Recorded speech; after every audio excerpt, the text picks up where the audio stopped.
ಈ ವೇದಿಕೆ ಮುಖಾಂತರವಾಗಿ ಸರ್ಕಾರಕ್ಕೆ ಆಗ್ರಹ ಮಾಡ್ತಾ ಇದೆ. ರೈತರಿಗೆ ಕೂಡ ಗ್ಯಾರಂಟಿ ಕೊಟ್ರ ರೈತರು ಕೂಡ ಬಹಳ ಅವರ ಸ್ಥಾನ ಕೂಡ ಉನ್ನತ ಸ್ಥಾನಕ್ಕೆ ಹೋಗ್ಲಿಕ್ಕೆ ಸಾಧ್ಯದ.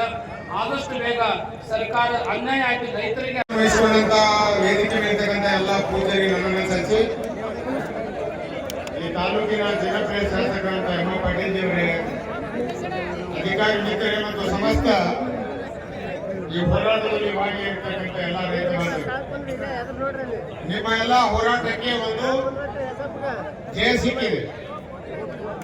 ಏನಿವತ್ತು ನಿಮ್ಮೆಲ್ಲರ ಬೇಡಿಕೆ ಇತ್ತು 3500 ಕೊಡ್ಬೇಕು, 3300 ಬಂದ್ರಿ. ವಸ್ತುಸ್ಥಿತಿ ನೋಡಿ ಕಡೆಗೆ ಶ್ರೀಮಂತ್ ಪಾಟೀಲ್ ಅವರು ಹೇಳಿದಂಗೆ 3100 ಕೊಟ್ಟರು ಸಾಕನ್ನಂತ ಒಂದು ಮಟ್ಟದಲ್ಲಿ ಬಂದಾಗ ನಮ್ಮ ರಾಜ್ಯದ ಮುಖ್ಯಮಂತ್ರಿ ಅಂತ ಸಿದ್ದರಾಮಯ್ಯ ಎಲ್ಲ MD ಅವರಿಗೆ ಕರೆಸಿ ಸಮಾಲೋಚನೆ ಮಾಡಿ ಅಲ್ಲಿಯ ರಿಪೇರಿ ನೋಡಿದಾಗ ನಾನಾ ರೀತಿಯ ರಿಪೇರಿ ವ್ಯತ್ಯಾಸ ಅವ್ರು ಹೇಳಿದಾಗ ಇಲ್ಲಿ ಗೋಲ್ಮಾಲ್ ಆಗಿದೆ.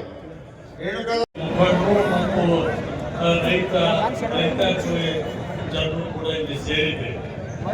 ಈಗಾಗಲೇ ಶ್ರೀಮಂತ ಬೆಳಗಾದರು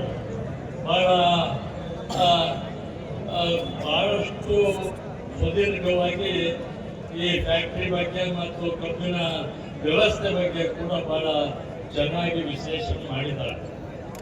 ಮತ್ತು ಅವರು ಮುಖ್ಯಮಂತ್ರಿಯವರ ಏನು ಸಭೆಗೂ ಕೂಡ ಅಲ್ಲಿ ಹೋಗಿ ಚರ್ಚೆ ಕೂಡ ಅವರು ಮಾಡಿದ್ದಾರೆ. ಮತ್ತು ಇವತ್ತು ತನ್ನವರಿಗೆ ತಿಳಿದಂತೆ ಸಿದ್ದರಾಮಯ್ಯವರ ಸರ್ಕಾರ ರೈತರ ಪರವಾಗಿ ಇದೆ ಅಂತ ಹೇಳಿ ಇವತ್ತು ಸಾಬೀತು ಮಾಡಿಕೊಟ್ಟಿದೆ ಅಂತ ಹೇಳಿ ಬಹಳ ಅಭಿಮಾನಪೂರ್ವಕ ಹೇಳಬೇಕಾಗ್ತದೆ. ಯಾಕಂದ್ರೆ ನಿಮ್ಮ ಇಚ್ಛೆಯ ಅನುಗುಣವಾಗಿ ಇವತ್ತ ಆ ದರವನ್ನು ಇವತ್ತು ಫಿಕ್ಸ್ ಮಾಡಿದ್ದು 31 ಏನು 3160